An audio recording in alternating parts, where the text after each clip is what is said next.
À partir du 9 juin, on devra scanner un QR code à l'entrée des bars et des restaurants.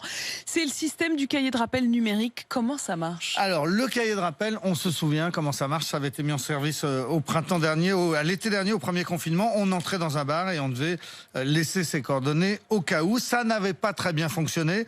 De nombreux clients refusaient de remplir ces cahiers.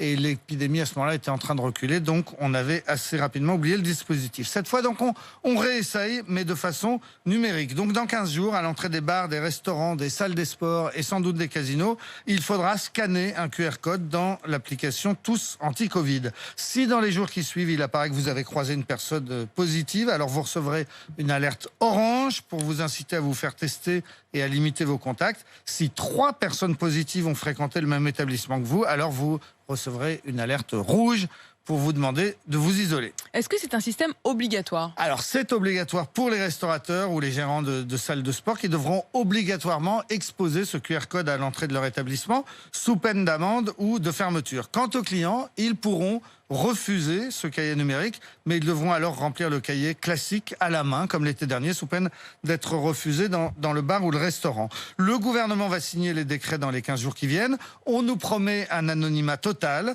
c'est-à-dire que vous recevrez une alerte orange, mais vous ne saurez pas dans quel bar vous avez croisé une personne positive, ni naturellement le nom de cette personne. Si par exemple, vous aviez fait ce jour-là une escapade coquine avec votre amant ou avec votre maîtresse. J'adore au cas où. Vos Par exemple. C'est ça, si par exemple. Mais c'est important. Par exemple. Mais c'est important. Il y va de nos libertés de savoir si on est tracé ou pas. Donc si vous avez été avec votre amant ou votre maîtresse dans un endroit où vous n'étiez pas censé être, eh bien, il n'y a aucune chance que vous soyez dénoncé par Tous Anti-Covid. De la même façon, votre patron ne pourra pas vous suivre, vous tracer, même si votre téléphone appartient à l'entreprise. Toutes ces informations seront ensuite effacées au bout de 15 jours et la CNIL a vérifié tous ces points avant de donner son accord. Le 9 juin, c'est aussi l'entrée en vigueur du pass sanitaire. Oui, alors c'est pas le même système, mais c'est la même idée, qu'on puisse avoir dans son application Tous Anti-Covid une preuve que l'on est bien vacciné, ou qu'on a eu un test PCR, ou qu'on a été infecté, donc qu'on est naturellement protégé. Le pass sanitaire permettra de prendre l'avion, d'aller dans des concerts de plus de 1000 personnes, ou bien dans les stades. Et un pass qui n'est donc pas non plus obligatoire. Non, c'est important de le rappeler. Personne n'est obligé d'adopter le pass sanitaire. Personne n'est obligé de se faire vacciner. Personne n'est obligé de posséder un smartphone. Personne n'est obligé de télécharger l'application Tous Anti-Covid. On peut à chaque fois préférer le certificat papier. Mais il y a tout de même, il faut le dire, 2 nouvelles contraintes qui entrent en vigueur et qui sont réelles à partir du 9 juin. Il faudra d'une façon ou d'une autre, donc pas par papier ou de façon numérique, s'identifier en rentrant dans un bar ou dans un restaurant à l'intérieur, c'est le cahier de rappel.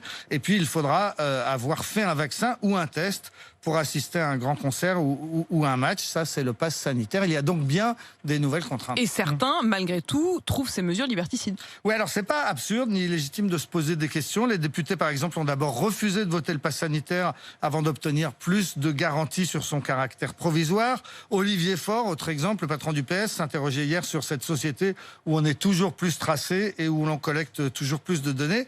Mais ça, ce sont des interrogations raisonnable, on va dire, légitime, mais il y a aussi un courant de pensée beaucoup plus radical, les anti-masques, les anti-vaccins, les anti-passes sanitaires qui dénoncent la dictature sanitaire, qui appellent à la révolte. Ils ont pour porte-parole Florian Philippot, l'ancien du Front National, le chanteur Francis Lalanne ou bien l'humoriste Jean-Marie Bigard. Un reportage assez hallucinant de l'émission Quotidien lundi a montré la violence des propos de ces anti-vax qui traitent par exemple le gouvernement de nazi ou qui se comparent aux juifs pendant l'occupation. Sur ces sujets, il y a une hystérie qui monte.